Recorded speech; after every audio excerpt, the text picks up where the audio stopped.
Bismillahirrahmanirrahim. So, computer modeling and simulation lecture number 26, and we are then left with 4 lectures after this lecture. ठीक, तो additional class इस week नहीं होगी, इंशाल्लाह अगली week we'll have additional class on Wednesday. अच्छा, a quick recap. Last time क्या चीज़ पढ़ी हमने? Q. We started with queuing model. And model किसको रिप्रेजेंट करता है? सिस्टम को. So a queuing model represent queuing system. And what is a queuing system then? नहीं, क्यूइंग सिस्टम होता क्या है, उसमें किस कॉन्सेप्ट होता है आपके पास? We have a queue. ठीक, और क्यू बनती कब है? When you have a finite capacity server, जिसकी सर्विस को अवेल करने के लिए देयर आर सम एंटिटीज़. तो चूँकि सर्वर की कैपेसिटी फाइनाइट है, तो the entities have to wait in the queue. तो क्यूइंग सिस्टम को हम मॉडल में कन्वर्ट कैसे करते हैं? With few assumptions. You always make some assumptions. और फिर इस क्यू मॉडल को हम क्यों पढ़ना चाहते हैं? We want to maximize the performance of this queuing system. तो परफॉर्मेंस क्यूइंग सिस्टम की कब मैक्सिमाइज होगी? आपके पास वेटिंग टाइम आप रिड्यूस करना चाहते हैं, लेकिन वेटिंग टाइम रिड्यूस करने के साथ साथ आप कॉस्ट को भी बढ़ाना नहीं चाहते. है ना? एक तरीका तो ये है ना कि आपने अगर क्यू में वेटिंग टाइम को रिड्यूस करना है तो आप नंबर ऑफ़ सर्वर्स बढ़ा लें या सर्वर की कैपेसिटी को इंक्रीज़ कर लें, बट दिस विल इंकर मोर कॉस्ट. तो हम कॉस्ट को स्टेबल रख के वेटिंग टाइम को मिनिमाइज़ करना चाहते हैं. तो then we studied different configuration of queuing model. Queuing model के डिफरेंट पैरामीटर्स हैं, ठीक है, और उन पैरामीटर्स की फिर डिफरेंट कन्फिग्रेशन है. The first parameter that we discussed was calling population. So what is calling population?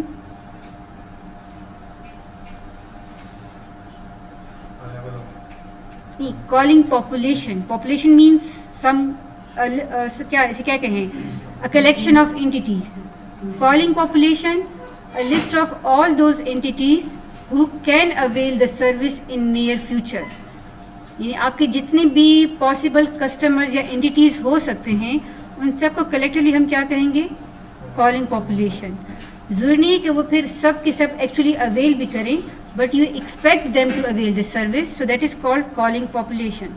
ठीक, तो हमने कॉलिंग पॉपुलेशन की क्या कन्फिग्रेशन स्टडी की थी? इट कैन बी फाइनाइट और इट कैन बी इनफिनिट. ठीक, हमने क्या एजम्पशन ली थी? The calling population is infinite. Reason? Because ये हमारे मॉडल को थोड़ा सिंपल कर लेता है. और वो कैसे सिंपल करता है?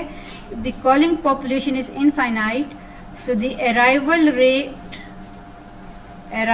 rate of customers is independent. इसको arrival rate ना कहें, इसको हम कहें number of customers arriving in a certain time unit. एक ख़ास टाइम यूनिट में जो नंबर ऑफ कस्टमर्स आएंगे, it is independent of the customers who have already arrived.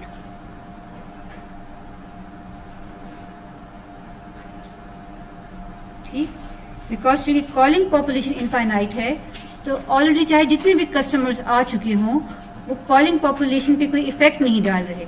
वो इनफाइनाइट है ना, उसमें से जितना भी निकलेगा उसके पे इतना फ़र्क नहीं पड़ेगा. सो नो मैटर आपके पिछले टाइम यूनिट्स में चाहे जितने भी कस्टमर्स आए हों, इस टाइम यूनिट में कितने कस्टमर्स आएंगे, इट इज़ इंडिपेंडेंट कि इससे पहले कितने जा चुके हैं, बिकॉज योर कॉलिंग पॉपुलेशन जहाँ से निकल के आ रहे हैं दैट इज़ इनफाइनाइट. ये चीज़ क्लियर है? It can be a very typical exam question कि हम क्यों एज्यूम करते हैं कि कॉलिंग पॉपुलेशन इनफाइनाइट है. हम इसलिए एज्यूम करते हैं कॉलिंग पॉपुलेशन इनफाइनाइट है because it makes our model easier. हमारी क्या होता है, हमें किसी भी टाइम यूनिट पे कितने कस्टमर्स आएंगे ना, इट डजंट डिपेंड कि इससे पहले कितने जा चुके हैं. ठीक, बिकॉज ये चीज़ बहुत बड़ी है, ये इतनी बड़ी है कि इससे पहले अगर जितने लोग जा भी चुके होंगे इसमें कुछ फ़र्क नहीं पड़ेगा. सो इस टाइम यूनिट में जितने कस्टमर्स आएंगे इट इज़ इंडिपेंडेंट कि इससे पहले कितने जा चुके हैं. So that was our first parameter, जिसकी हमने कन्फिग्रेशन क्या ली है? इनफाइनाइट. हमारा सेकंड पैरामीटर क्या था?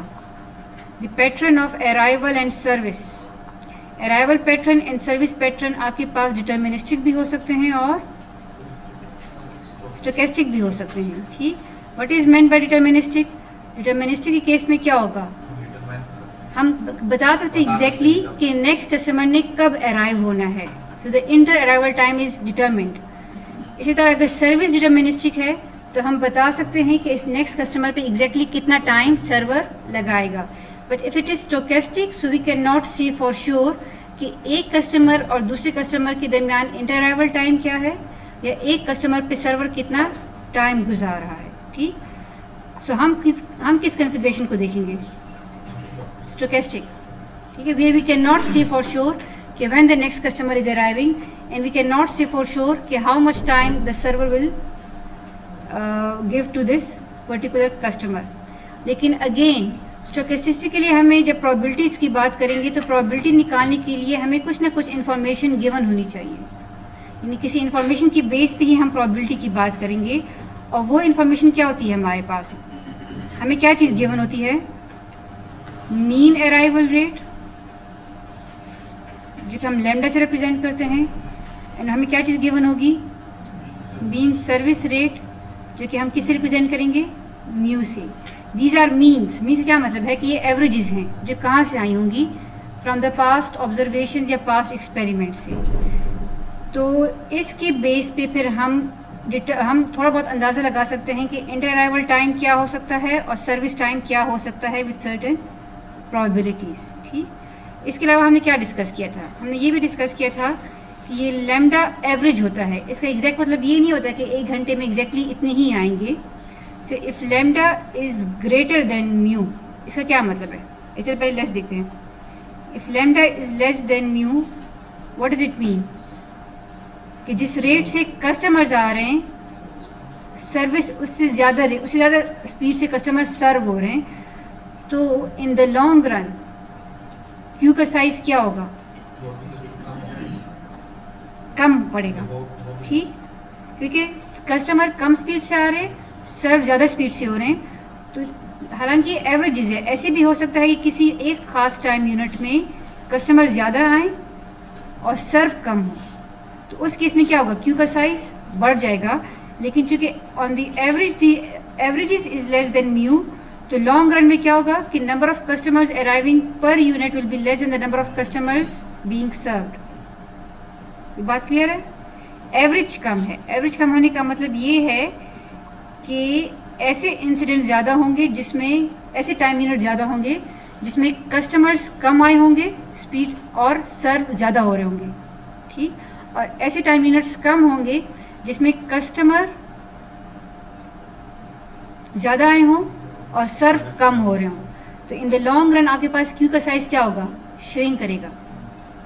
ठीक, मोहम्मद अली बताएं, अगर लैम्डा ग्रेटर देन म्यू हो तो क्या होगा, इसे क्या मतलब है, कस्टमर जिस स्पीड से आ रहे हैं उससे कम स्पीड से वो सर्व हो रहे हैं, तो क्यू का size in the long run क्या होगा, इंक्रीज होगा, इनडेफिनेटली ग्रो करेगा। ठीक, कुछ टाइम यूनिट्स ऐसे भी होंगे कि शायद एक्चुअल कस्टमर जो आए वो कम हो और सर्व ज़्यादा हो रहे हो, तो उस केस में शायद उस पर्टिकुलर टाइम यूनिट में क्यू का साइज श्रिंक कर जाए। बट ज़्यादातर क्या होगा, क्यू का साइज बढ़ेगा, कम होगा। So in the long run the queue size will increase. इसके अलावा क्या चीज़ पढ़ी थी हमने, what was the third parameter,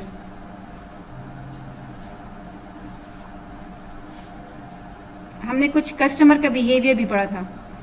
customer का जो इम्पेशेंट बिहेवियर है, हमने वो चीज़ ही पढ़ी थी कि कस्टमर जब इम्पेशेंट हो जाए तो वो क्या कर सकते हैं। So there are 3, balking, reneging and jockeying. So balking क्या होता है, यस, क्यू का साइज पे डिपेंड करता है कि क्यू का साइज एक खास लिमिट से बड़ा हो तो वो शायद क्यू को ज्वाइन ही ना करे। दैट इज़ कॉल्ड ये डिटर्मिनिस्टिक है। उसने ऑलरेडी जहन में कुछ कहा होगा कि if the queue is greater then this length I will not join this queue. So balking is deterministic. Jockeying में क्या होता है, क्यू स्विच कर लेता है। फॉर एग्जाम्पल एक दूसरी क्यू है जो कि शॉर्टर है तो वो शॉर्टर क्यू में चला जाएगा। रिनेगिंग में क्या होता है, वो क्यू को छोड़ ही लेता है, ज्वाइन कर लेता है बट आफ्टर सम टाइम वो छोड़ लेता है। तो वो कब छोड़ता है और कब वो स्विच करता है, दैट इज़ स्टोकेस्टिक। ठीक, हम जिस क्यूइंग मॉडल को पढ़ेंगे उसमें ना तो बाकिंग होगी, ना रिनेगिंग होगी, ना ही जॉकिंग होगी।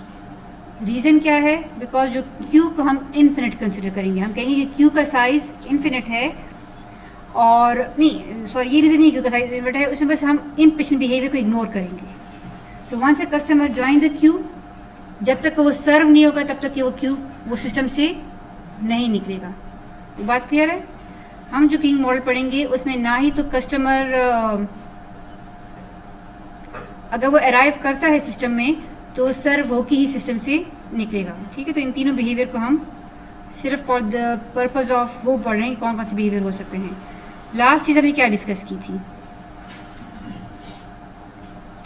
फिर हम कुछ मैथमेटिकल फार्मूले पे आ गए थे।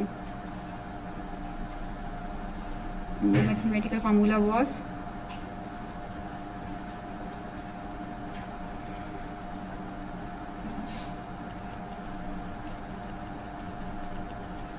This one. ठीक, ये क्या चीज़ रिप्रेजेंट कर रहा है? It gives P gives us probability, और एक्स क्या चीज़ है? Number of customers in a per unit time, यानी किसी ख़ास यूनिट टाइम में एक्स नंबर ऑफ कस्टमर्स आने की क्या प्रोबेबिलिटी है, that is given by this formula. ठीक, where lambda is the average arrival rate, X is the number of customers. तो अगर मैं कहूँ कि लैम्डा जो है वो 3 है, यानी पर unit time on the average 3 customer आएंगे, तो किसी एक टाइम यूनिट में 10,000 कस्टमर्स आने की क्या प्रोबेबिलिटी होगी? तो हम कैसे फाइंड आउट करेंगे? 3 is the average arrival rate raise to power 10,000 e minus 3 multiply and divide by 10,000 फैक्टोरियल। सो नो डाउट ये एक बड़ी वैल्यू है, लेकिन 10,000 फैक्टोरियल बहुत ही बड़ी वैल्यू हो जाएगी। इट मीन्स कि अगर एवरेज अराइवल रेट हमें पता हो तो 10,000 कस्टमर आने की प्रोबेबिलिटी बहुत ही कम होगी, 0.0000 समथिंग होगी। ठीक, इट मीन्स कि किसी टाइम यूनिट में कितने कस्टमर्स आते हैं वो किस पे डिपेंड करता है कि आपके पास एवरेज अराइवल रेट क्या है। So this was the chart. यहाँ पे मैंने लैम्डा नहीं दिया, but I think lambda is here 5। So if lambda is equal to 5, ये ऑन द एवरेज अगर 5 कस्टमर आएंगे तो 0 कस्टमर आने की क्या प्रोबेबिलिटी है, 1 आने की क्या प्रोबेबिलिटी है, 2 के आने की क्या प्रोबेबिलिटी है। तो ये डिफरेंट प्रोबेबिलिटीज शो की गई हैं। क्लियर? मैं बार बार कहूँगी एग्जाम में मैंने ये फार्मूले दिए होंगे, but I would have just given you this formula P of x. Now you should know कि ये एक्स जो है ये क्या चीज़ है। ठीक, यहाँ तक हमारी सारी बात हुई थी लास्ट लेक्चर में। सो इफ एनी क्वेश्चन, ठीक, आ ही जाए। कुछ और फार्मूले देखते हैं। अब हम बात करते हैं inter arrival time probability distribution. इसका क्या मतलब है कि टी जो है, suppose T is the inter arrival time. ठीक, and what is meant by inter arrival time? एक कस्टमर, फर्स्ट कस्टमर और सेकंड कस्टमर के आने के दरमियान कितना टाइम है। सपोज फर्स्ट कस्टमर अगर टी इज इक्वल टू 0 पे आता है और second customer suppose T is equal to 3.6 पे आता है, what is the inter arrival time here? 3.6। ठीक, सपोज थर्ड कस्टमर आपके पास 4.2 पे आता है, तो अब इंटर अराइवल टाइम क्या हुआ यहाँ पे? 4.2 माइनस 3.6 विच इज़ 0.6। ठीक, तो इंटर अराइवल टाइम क्या होता है? हर 2 कस्टमर के दरमियान कितना टाइम इलैप्स हो रहा है। चूँकि हम स्टोकेस्टिक अराइवल पैटर्न पढ़ रहे हैं, तो इट मीन्स कि we do not know for sure कि पहले 2 कस्टमर के दरमियान कितना टाइम होगा, सेकंड एंड थर्ड के दरमियान कितना टाइम होगा, थर्ड एंड फोर्थ के दरमियान कितना टाइम होगा। वो हमें एग्जैक्ट नहीं मालूम, लेकिन हम थोड़ा बहुत अंदाज़ा लगा सकते हैं, हम थोड़ी बहुत उसकी प्रोबेबिलिटी निकाल सकते हैं। तो प्रोबेबिलिटी के इंटर अराइवल टाइम सपोज 0.6 है, ये हम कैसे निकालेंगे? ठीक है, तो प्रोबेबिलिटी की इंटर अराइवल टाइम 6 है, उसके लिए जो हम फार्मूला यूज़ करेंगे that is E minus lambda T, where lambda is the arrival rate. So again you can see कि इंटर अराइवल टाइम भी किस पे डिपेंड करता है? एवरेज अराइवल रेट पे। जाहिर बात है एवरेज अराइवल रेट जितना ज़्यादा होगा आपके ख्याल में इंटर अराइवल टाइम उतना क्या होगा? कम होगा। अराइवल रेट क्या कह रहे हैं कि 1 घंटे में कितने लोग आ रहे हैं। तो अगर 1 घंटे में या 1 टाइम यूनिट में अगर ज़्यादा लोग आ रहे हैं तो फिर उन लोगों के दरमियान का जो टाइम होगा वो क्या हो जाएगा, कम होगा। ये बात क्लियर है? If lambda is a greater value then the inter arrival time will be lesser value, इसलिए हमारे पास यहाँ पे माइनस में है। ठीक, सो जो आपके पास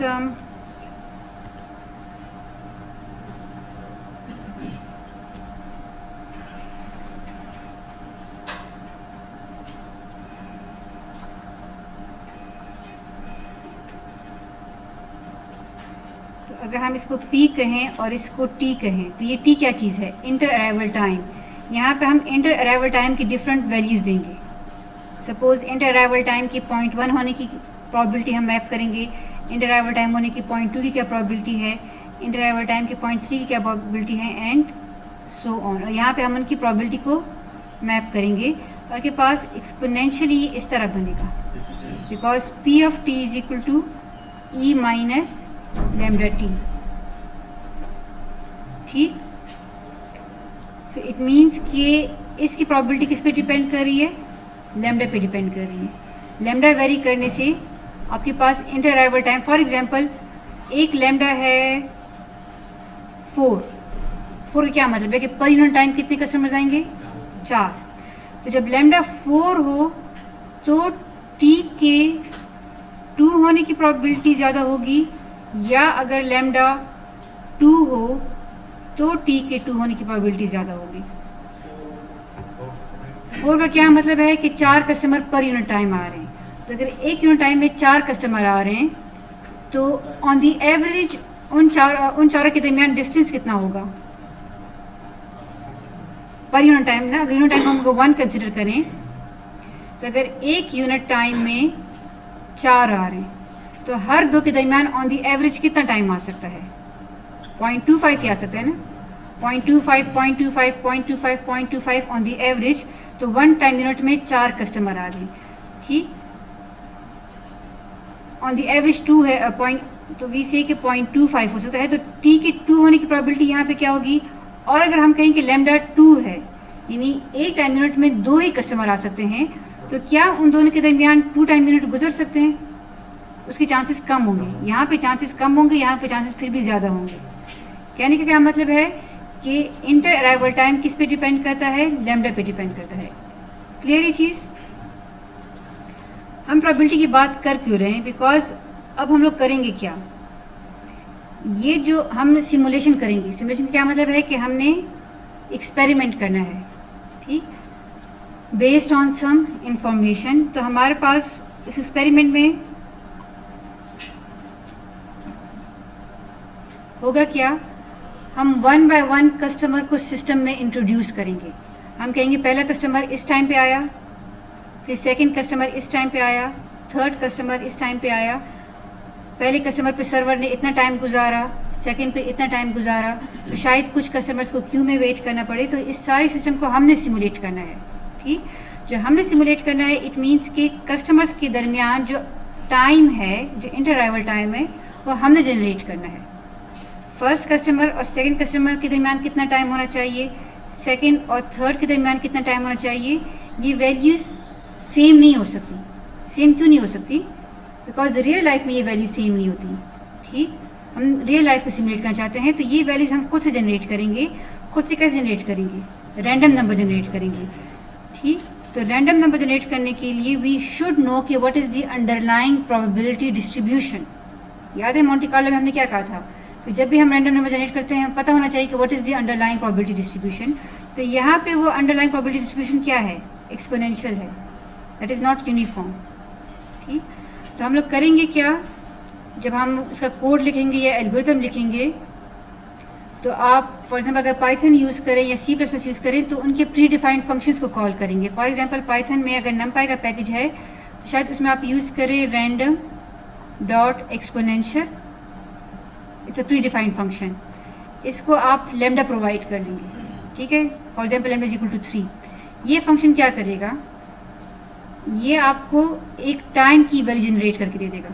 तो इसको फर्स्ट टाइम कॉल करेंगे तो ये एक वैल्यू जनरेट करेगा जिसको हम कहेंगे this is inter arrival time for the first customer. दोबारा कॉल करेंगे 3 ही देंगे, लेकिन इस टाइम ये कोई और वैल्यू जनरेट करेगा जिसको हम कहेंगे कि ये सेकंड और थर्ड के दरमियान इंटर अराइवल टाइम है। हर दफ़ा ये डिफरेंट वैल्यूज क्यों जनरेट करेगा?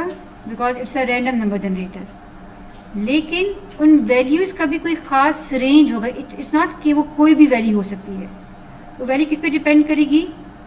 अराइवल रेट पे डिपेंड करेगी। क्लियर चीज़? लेकिन एग्ज़ाम में तो जब मैं आपको दूंगी कि सिमुलेट करें, तो फिर तो आप क्या करेंगे? फिर तो आप चूँकि इस फंक्शन को कॉल तो एक्चुअली कर नहीं सकते, तो इधर you will be given these values, या तो आपको इंटर अराइवल टाइम गिवन होगा, सपोज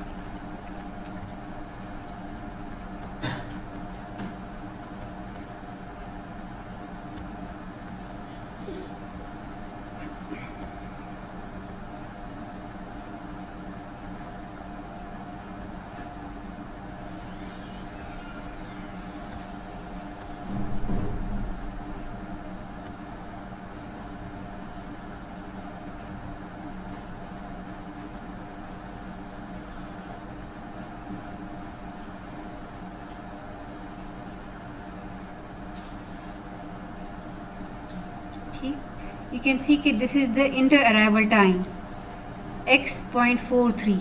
ठीक है, इस पहली वैल्यू को इग्नोर कर लें, सेकंड वैल्यू ज़रा देख लें। ये वैल्यू शो कर रहा है कि पहले और सेकंड कस्टमर के दरमियान कितना टाइम गुजरा है। ये वैल्यू शो करेगा कि सेकंड और थर्ड के दरमियान कितना टाइम गुजरेगा। ठीक, ये वैल्यू शो कर रहा है कि थर्ड एंड फोर्थ कस्टमर के अराइवल के दरमियान कितना टाइम इलैप्स हुआ है।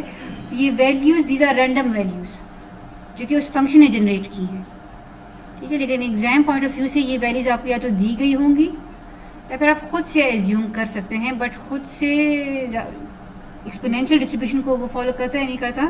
So most probably you be given these values. आपको ये इंटर अराइवल टाइम है। पहली वैल्यू को इग्नोर करके हम बाद में आते हैं। 4.4 का मतलब है कि पहले और सेकंड कस्टमर के दरमियान इतना टाइम गुजरा है। 0.95 का मतलब है कि सेकंड और थर्ड के दरमियान इतना टाइम गुजरा है। ठीक, ये वैल्यूज़ आई कहाँ से हैं? ये कोई प्री डिफाइंड फंक्शन है जो कि वैल्यू जनरेट कर रहा है, और प्री डिफाइंड फंक्शन काम कैसे कर रहा है? वो इस प्रोबेबिलिटी डिस्ट्रीब्यूशन को फॉलो कर रहा है, एक्सपोनेंशियल को। ठीक, हमने एलसीएम मेथड पढ़ा था, आपको याद हो, लीनियर कॉन्ग्रुएंशियल मेथड। वो हमें यूनिफॉर्म नंबर जनरेट करके देता था। ठीक, तो अगर यूनिफॉर्म डिस्ट्रीब्यूशन के लिए देयर आर मेथड्स, इस तरह एक्सपोनेंशियल डिस्ट्रीब्यूशन को जनरेट करने के लिए भी कुछ मेथड्स होते हैं।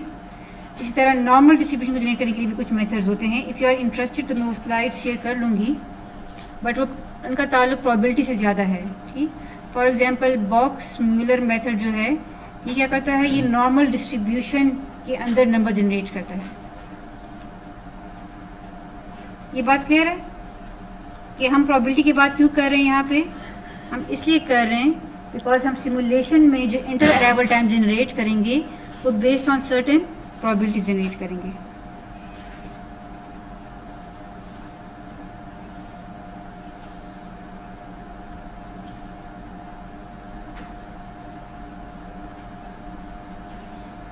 सो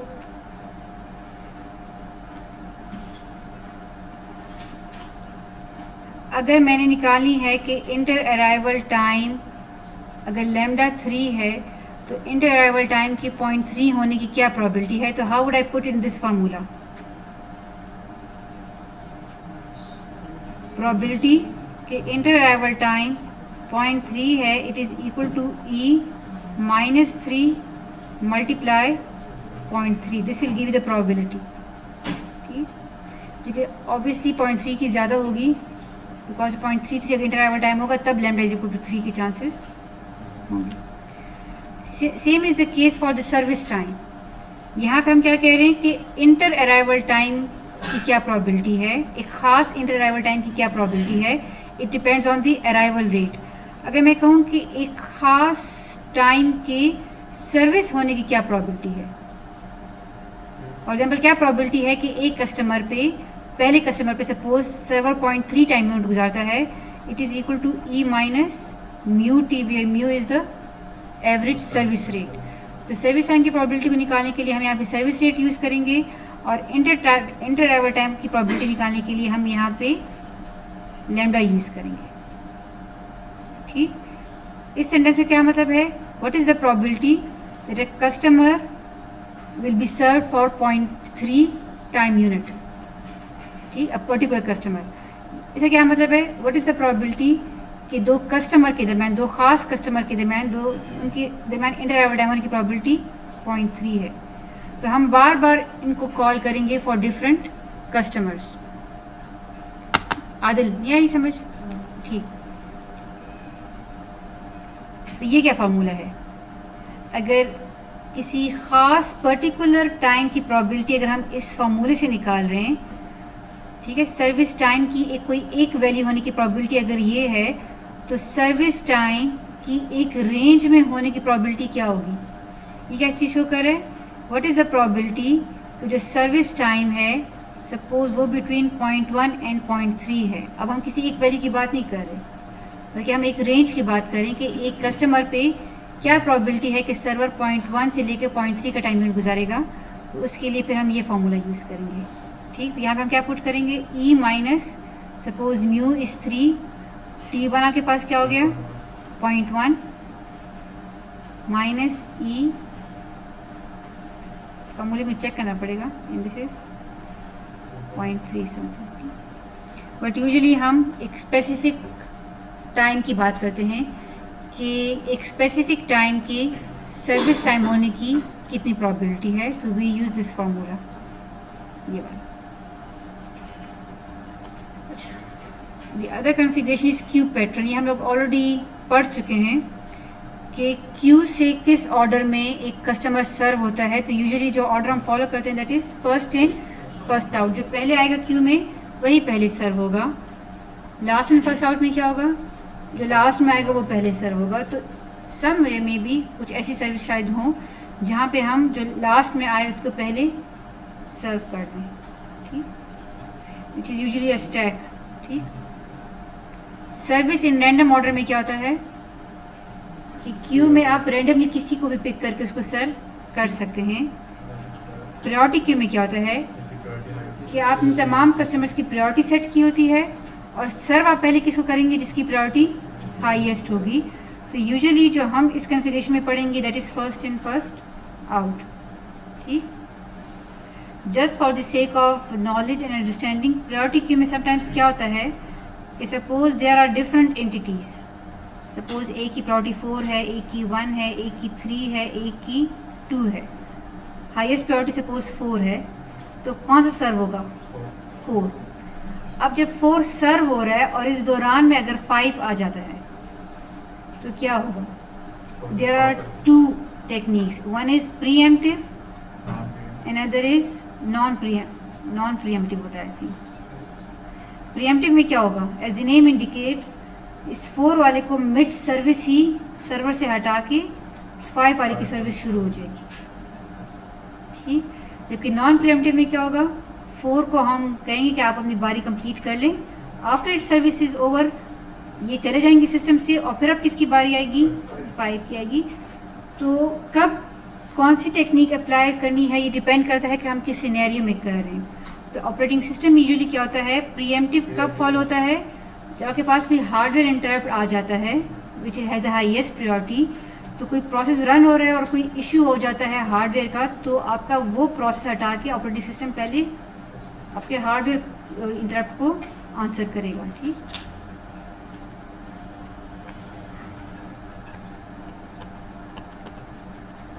ये प्रीएम्प्टिव नॉन प्रीएम्प्टिव सब कुछ लिखा है. क्यू कैपेसिटी क्या है, हमने कॉलिंग पॉपुलेशन की तो बात की थी कि कॉलिंग पॉपुलेशन हम क्या कंसिडर कर रहे हैं, इनफाइनाइट, ठीक. ये जहाँ से लोग आ रहे हैं वो इनफाइनाइट है, लेकिन जहाँ पे वो वेट कर रहे हैं वो फाइनाइट है या इनफाइनाइट, उस पर भी हम बात करते हैं. सो जब भी हम इन्फिनिटी की बात करते हैं तो इन्फिनिटी तो कोई चीज़ एक्चुअल होती नहीं है, तो हम क्या कहते हैं इसको, very very large for practical purposes. तो क्यू कैपेसिटी जो हम इस केस में कंसिडर करेंगे that will be also infinite.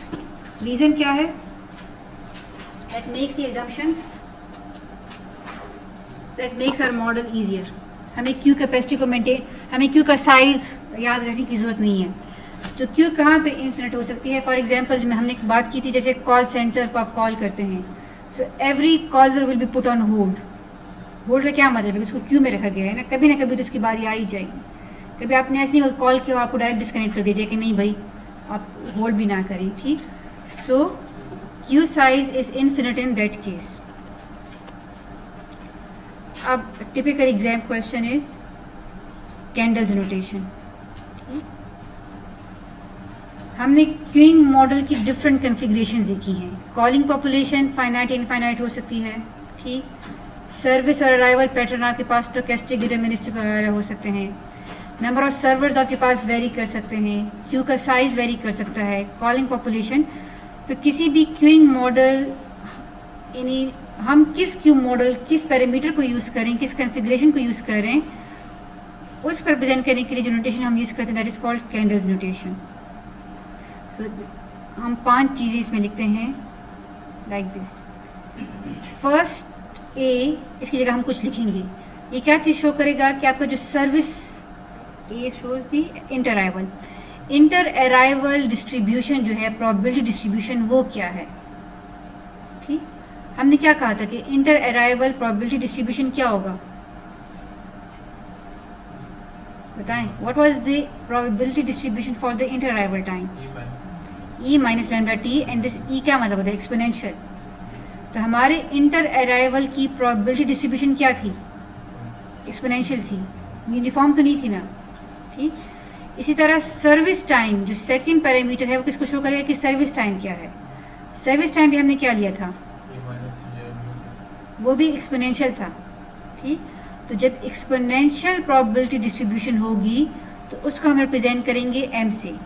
First M shows the inter arrival time is exponential, second M shows कि सर्विस टाइम भी एक्सपोनेंशियल है, ठीक। तो अगर वो एक्सपोनेंशियल है तो फिर हम एम क्यों लिख रहे हैं, हम ई क्यों नहीं लिख रहे। एक्सपोनेंशियल स्टार्ट्स विद ई ना, इस टाइम बाद में बात करते हैं। चलें, अगर वो एक्सपोनेंशियल ना होता एंड सपोज वो डिटर्मिनिस्टिक होता, suppose the service time inter arrival time is deterministic, आपको एग्जैक्ट पता है कि नेक्स्ट कस्टमर ने कब आना है, then we will use D. और अगर आपके पास जो सर्विस टाइम है वो भी डिटर्मिनिस्टिक है तो again you will right D, ठीक। जरूरी नहीं कि दोनों सेम हो, ऐसे भी हो सकता है कि आपके पास सर्विस इंटर अराइवल टाइम तो डिटर्मिनिस्टिक हो लेकिन जो सर्विस टाइम है वो डिटर्मिनिस्टिक ना हो सकता है वो एक्सपोनेंशियल हो, तो आप एम भी लिख सकते हैं इस तरह। ये बात क्लियर है? So the first shows the probability distribution of the inter arrival time, the second shows the probability distribution of the service time, दोनों वेरी कर सकते हैं।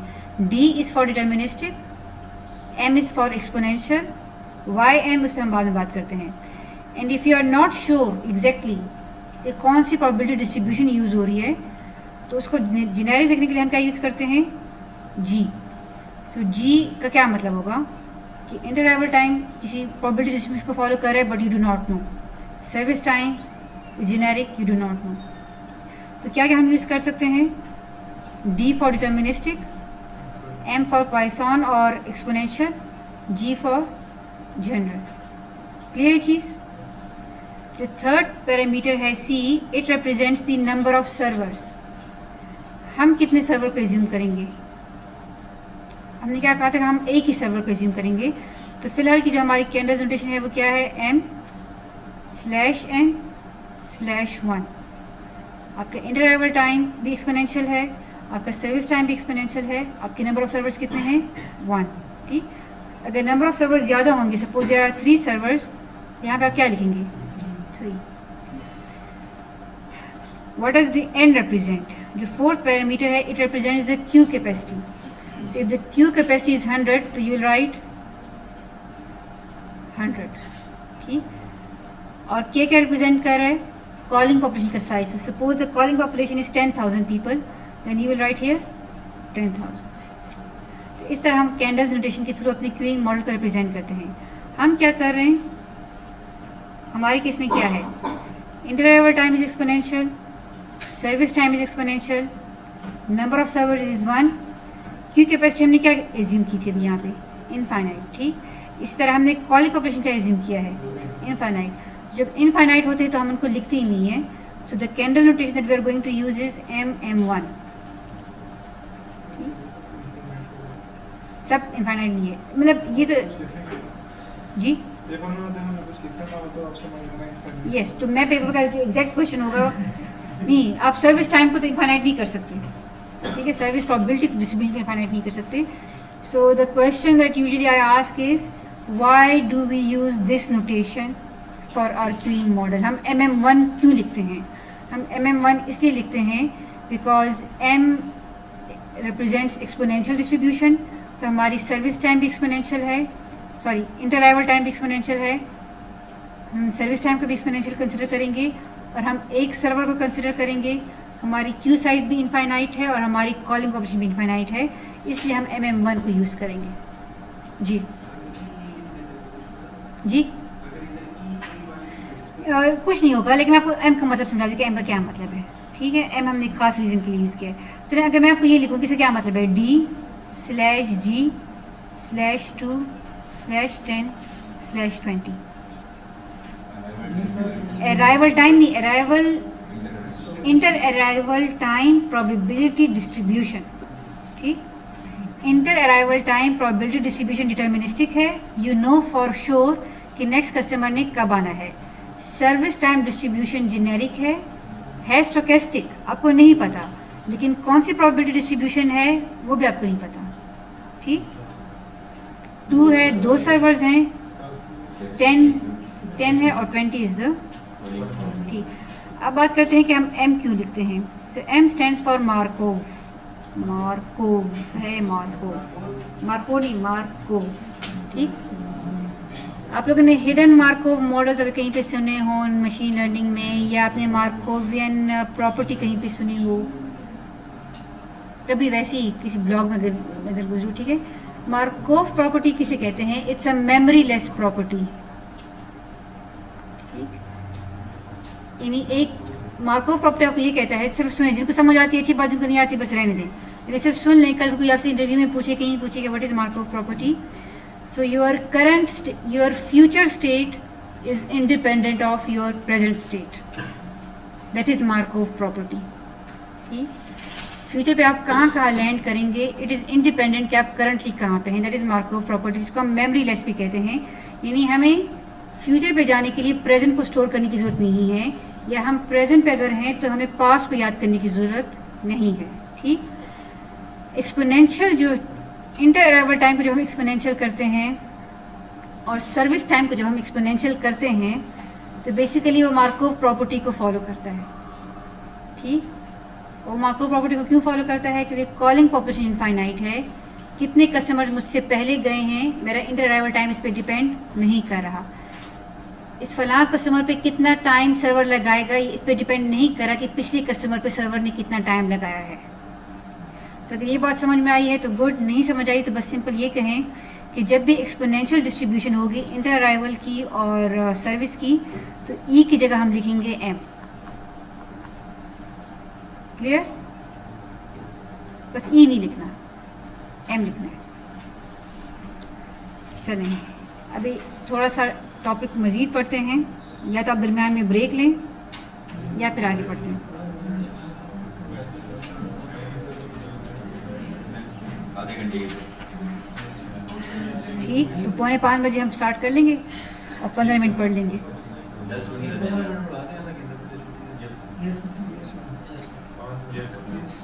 20 मिनट पढ़ लेते हैं, 5 मिनट डिस्कशन करते हैं कि फाइनल का सिलेबस क्या हो. 5 मिनट अटेंडेंस में लग जाएंगे. वो सेशन वाले तो कह रहे हैं कि आप हर क्लास में डिस्कस करें कि फाइनल का सिलेबस क्या है. सेक्शन ए वाली. चलें जी, पहले ये चीज़ देख लेते हैं and then it's a type of simulation, यानी हम खुद से एक्सपेरिमेंट कर रहे हैं, हम खुद से कस्टमर की बिहेवियर को सिमुलेट कर रहे हैं.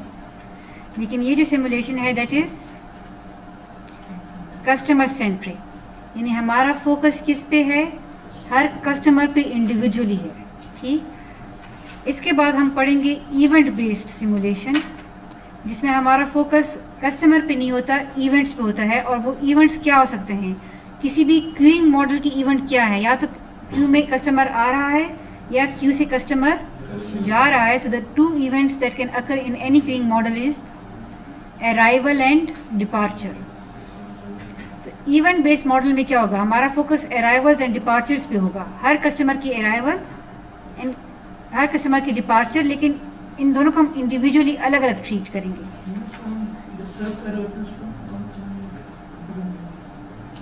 नहीं, सर्व को हम इवन नहीं. क्यूइंग मॉडल की जब भी बात करते हैं तो उस केस में इवेंट क्या है, कस्टमर आया एंड कस्टमर डिपार्ट कर गया है. ठीक, these two are the events. तो फिलहाल हमारा फोकस अराइवल डिपार्चर पे नहीं है बल्कि एक एक कस्टमर पे है. You will see the difference when we cover this event based. अच्छा जी, सो ये आई क्या रिप्रेजेंट कर रहा है, customer number. I is equal to 1 का क्या मतलब है, पहले कस्टमर. 2 second customer. तो टोटल कितने कस्टमर्स हैं आपके पास, 5. X represents inter arrival period.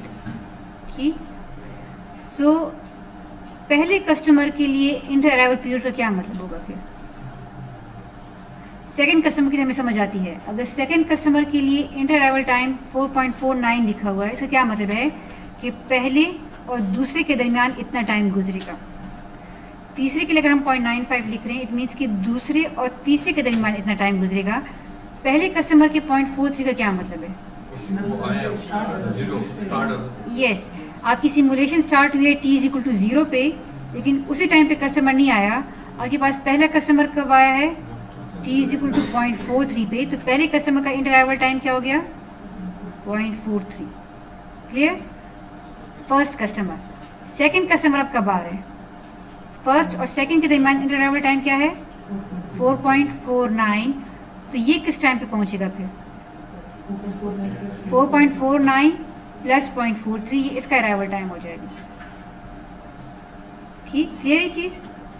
Inter arrival time 2 customer के दरमियान का होता है. तो अगर हमें एक कस्टमर का अराइवल टाइम चाहिए होगा तो हमें उसको उसके इंटर अराइवल को उसके पिछले वाले की एंट्री के साथ ऐड करना पड़ेगा. ठीक, चलिए बारी बारी इसको देखते हैं. So if the inter arrival time of the first customer is 0.43, तो वो किस टाइम पे इंटर हुआ है, 0.43 पे इंटर हुआ है. ठीक, t इज इक्वल टू 0 पे सिमुलेशन स्टार्ट हुई. पहले कस्टमर का अगर इंटर अराइवल टाइम 0.43 है, इट मीन्स कि वो किस टाइम पे इंटर हुआ है, 0.43 पे इंटर हुआ है. तो जहाँ जहाँ पे t लिखा हुआ है वो एग्जैक्ट टाइम स्टैम्प है. जिस टाइम वो इंटर हुआ, क्या उसको क्यू में वेट करना पड़ेगा, नहीं. The length of the Q after he इंटर्स is 0. वो क्यू में नहीं जाएगा बल्कि वो डायरेक्ट सर्व हो जाएगा. ठीक, तो उसकी सर्विस कब स्टार्ट हो रही है, again this T represents the time stamp की जिस पे सर्विस स्टार्ट होगी. तो उसकी सर्विस कब स्टार्ट होगी, जैसे ही वो एंटर हुआ फौरन उसकी सर्विस स्टार्ट हो गई. डब्ल्यू क्यू क्या शो करता है, क्यू वेट टाइम. उसको क्यू में कितना वेट करना पड़ा, 0. उसको वेट ही नहीं करना पड़ा. सर्विस उसकी 0.43 पे स्टार्ट हुई है, लेकिन सर्वर पे उसने टाइम कितना गुजारा है, तो y is the service time. And again ये सर्विस टाइम भी कहाँ से आए आपके पास, ये कहाँ से आए हैं, एक्सपोनेंशियली हमने जनरेट किए होंगे. ठीक, तो for the exam point of view या फॉर द क्विज उसके लिए आपको मैं वैल्यूज दूंगी, लेकिन जब आप असाइनमेंट में करेंगे तो you will generate these numbers using those pre defined functions. Assignment से डरे नहीं, उस असाइनमेंट को मैं क्लास एक्टिविटी का नाम दे दूँगी. तो असाइनमेंट 4 ही होंगी और क्लास एक्टिविटी को और आ जाएगी आपकी. क्विज तो हम ऑलरेडी कह चुके थे कि 5 क्विज होंगे जिसमें बेस्ट ऑफ 4 कंसिडर होंगे. ठीक जी, अच्छा. सो अगर एक एंटिटी की सर्विस यहाँ पे देखें, एंटिटी की सर्विस अगर 0.43 पे स्टार्ट हो रही है और उसको सर्वर पे 0.9 यूनिट लग रहे हैं, तो वो एग्जिट कब करेगा, 0.43 पे सर्विस स्टार्ट हुई, सर्वर पे कितना टाइम लगा, 0.9. तो एग्जिट टाइम क्या होगा, जल्दी से बताएं, 1. क्लियर. ये W क्या चीज़ है, टोटल वेट टाइम. यहाँ पे लिखा हुआ वेट है, लेकिन W का मतलब होता है कि उसने सिस्टम में कितना टाइम गुजारा है. इस छोटे Q का मतलब है कि Q में कितना टाइम गुजारा है. सिर्फ W का मतलब है कि पूरे सिस्टम में कितना टाइम गुजारा है, which will be equal to कि Q प्लस सर्वर. ठीक, ये हम कैसे निकालेंगे? उसने कितना टाइम गुजारा है, तो क्यू में तो उसने वेट किया ही नहीं है। जितना भी टाइम उसने गुजारा है सिस्टम में, वो किस पे गुजारा है? सर्वर पे गुजारा है। तो there are two formula to find out this total time.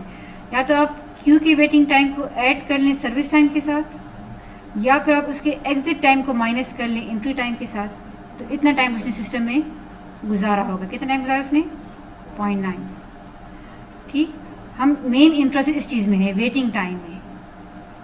एक कस्टमर पूरे सिस्टम में कितना टाइम गुजारता है। सेकंड कस्टमर कब इंटर हो रहा है? सॉरी, सेकंड कस्टमर का इंटर अराइवल पीरियड क्या है? 4.49। तो वो इंटर कब होगा? पहला अगर 0.43 पे इंटर हुआ है, इतना इंटर अराइवल टाइम है, तो किस टाइम पे इंटर हुआ है? 4.92। अब बताएं, जिस टाइम वो इंटर हुआ है, क्या वो क्यू पे जाएगा या वो सर्वर पे सर्व होगा? ये किस पे डिपेंड करेगा? किस पे डिपेंड करेगा? पिछले वाले के नहीं, पिछले वाले के एग्जिट टाइम पे। जिस टाइम वो इंटर हुआ है, क्या पिछला वाला एग्जिट हुआ है या नहीं एग्जिट हुआ? अगर पिछला वाला एग्जिट नहीं हुआ, इट मीन्स कि वो भी सर्वर को यूज़ कर रहा है। So if the entry time of the next customer is greater than the exit time of the previous customer, it means कि previous customer को सिस्टम से गए हुए टाइम हो चुका है, सर्वर फ्री है, तो उसको क्यू में वेट नहीं करना पड़ेगा। लेकिन अगर ये एंट्री टाइम इस एग्जिट टाइम से छोटा होता, इसका क्या मतलब है कि पिछले के एग्जिट होने से पहले ही ये एंटर हो चुका है, so then he will have to wait. ठीक, तो ये हम मैनुअली करेंगे, इसका एल्गोरिथम आप लोग बनाएंगे फिर। टोटल वेट टाइम में तो pretty helpful किया है, जो उससे wait L is the length, WQ is the wait time। पहले ने तो वेट नहीं किया ना, ठीक है, सेकंड ने भी वेट नहीं किया। जब भी किसी कस्टमर को, जब इसने वेट ही नहीं किया और ये 4.92 पे इंटर हुआ है, तो इसकी सर्विस कब स्टार्ट होगी? 4.92 पे इंटर हुआ, 4.92 पे ही स्टार्ट होगी, because the server was idle, he doesn't have to wait in the queue. तो जिस टाइम वो एंटर हुआ है उसी टाइम वो सर्विस स्टार्ट होगी। क्लियर? बड़ा ही आसान क्वेश्चन, एग्जाम में आके तो फुल मार्क्स एक्सपेक्ट करें इसमें। ठीक, नहीं मैं कोई घुमा फिरा के नहीं जी, नहीं वो पर मैंने नहीं लिखी होंगी, यहाँ पे अच्छी लग रही, क्रॉपर की और भी अच्छी लगेंगी। ठीक, चलें, तो क्यू में इसको कितना वेट करना पड़ा? ये लेंथ ऑफ द क्यू है। जिस टाइम वो एंटर हुआ, उसके एंटर होने के बाद क्या क्यू की लेंथ बढ़ी? 0 ही थी। क्या उसको क्यू में वेट करना पड़ा? नहीं। उसने सर्वर पे कितना टाइम गुजारा? 1.66। तो एग्जिट कब करेगा? अगर वो 4.92 पे सर्विस स्टार्ट होती है और 1.66 वो टाइम लगाता है, सॉरी कोई एक वैल्यू हो सकती है मैथ्स की, इसी तो मैंने वो फार्मूला बताया था, दो वैल्यू 6.58। ठीक, तो उसने सिस्टम पे कितना टाइम गुजारा? 1.66, क्योंकि उसको वेट ही नहीं करना पड़ा क्यू में, तो जितना टाइम उसने गुजारा वो उसने सर्वर पे ही गुजारा। ठीक, अब मुझे अली बताएंगे, मोहम्मद अली। नहीं आपसे नहीं, आपसे क्वेश्चन पूछूंगी। आजम, थर्ड कस्टमर का अगर इंटर अराइवल टाइम 0.95 है, तो वो कब एंटर होगा? यानी थर्ड, सेकंड और थर्ड के दरमियान अगर इतना टाइम गुजर रहा है, तो वो कब एंटर होगा? सेकंड कब एंटर हुआ है पहले ये बताएं। सेकंड अगर 4.92 पे एंटर हुआ है और उसके और थर्ड के दरमियान अगर इतना टाइम गुजर गया है, तो ये थर्ड कब एंटर होगा? फिर 4.92 plus 0.95 which is equal to 5.87। अब अली आप मुझे बताएं, क्या जब वो एंटर होगा तो will he go to the queue और या उसको सर्वर मिल जाएगा? अली, मोहम्मद अली क्यू पे जाएगा। रीज़न क्या है?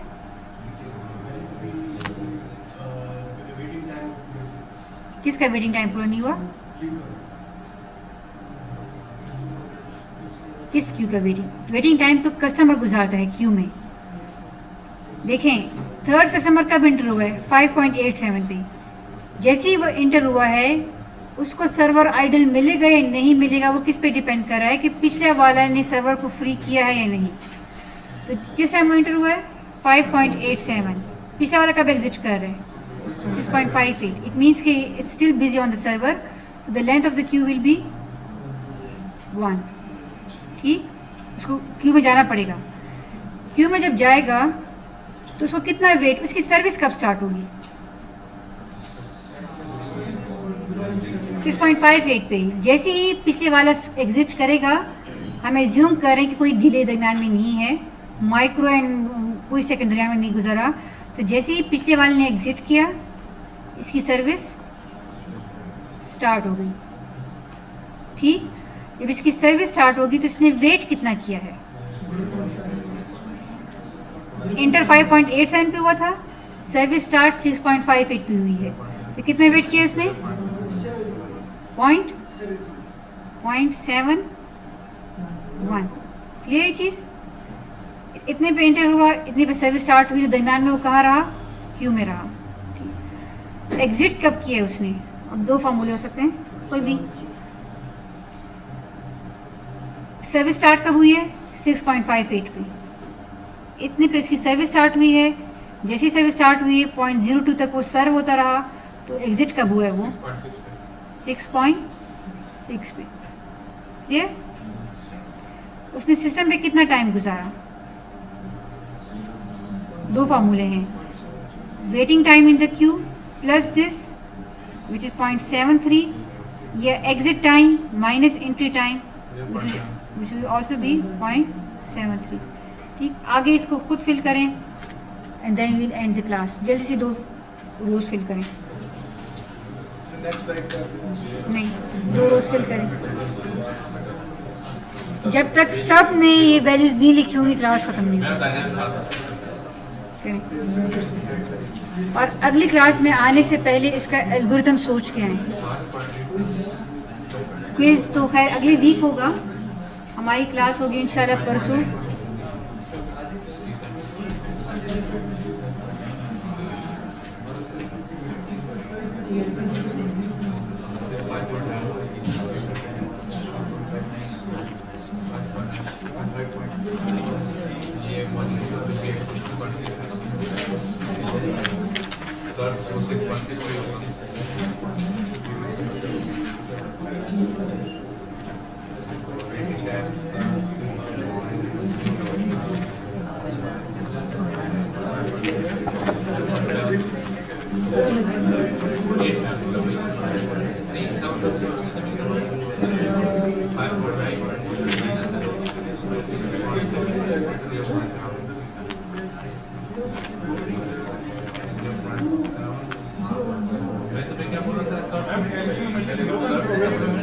दूसरी भी हो सकता है, length of the Q.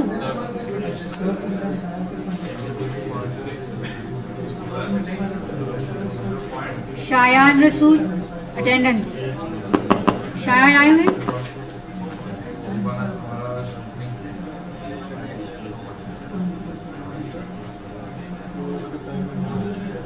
Mohammad Umar,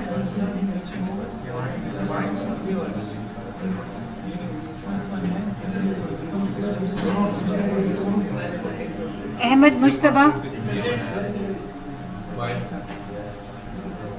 Abdurrahman. Abdurrahman बेटा आपकी तो बहुत होगी अटेंड,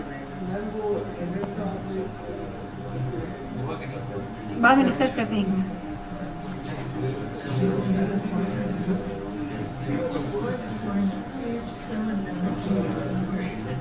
मशाल इश्तियाक,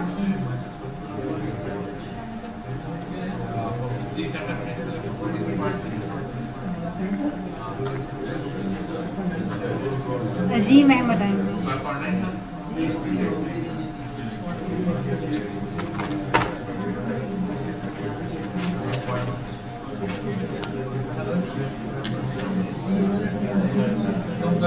क्या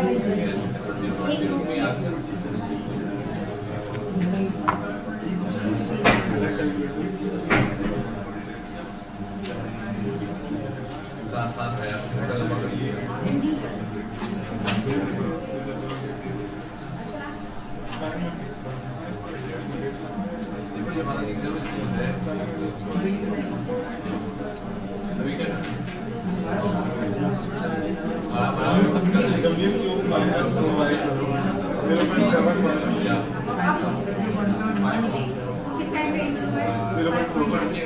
5.9 और डिफेंडर में क्या सेकंड ऑर्डर की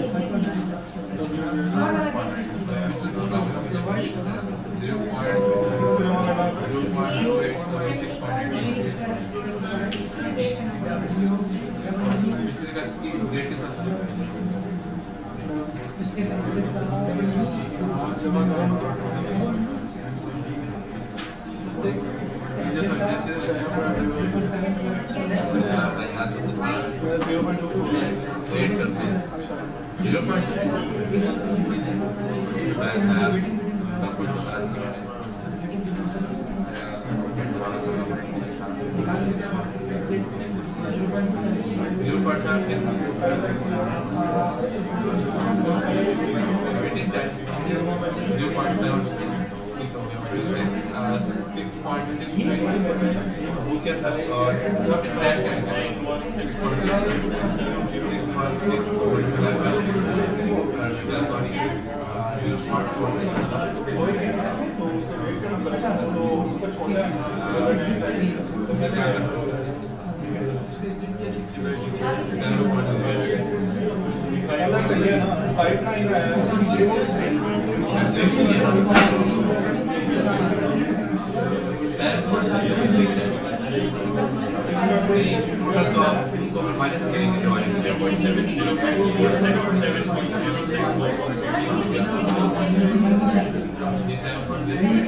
मैम ये हमारा हो गया। चलिए अगर हो गया है तो जिसको समझ I well and good, class में एंड करते हैं, अगली क्लास में मिलते हैं। और जिनको नहीं समझ आई देन रिकॉर्डिंग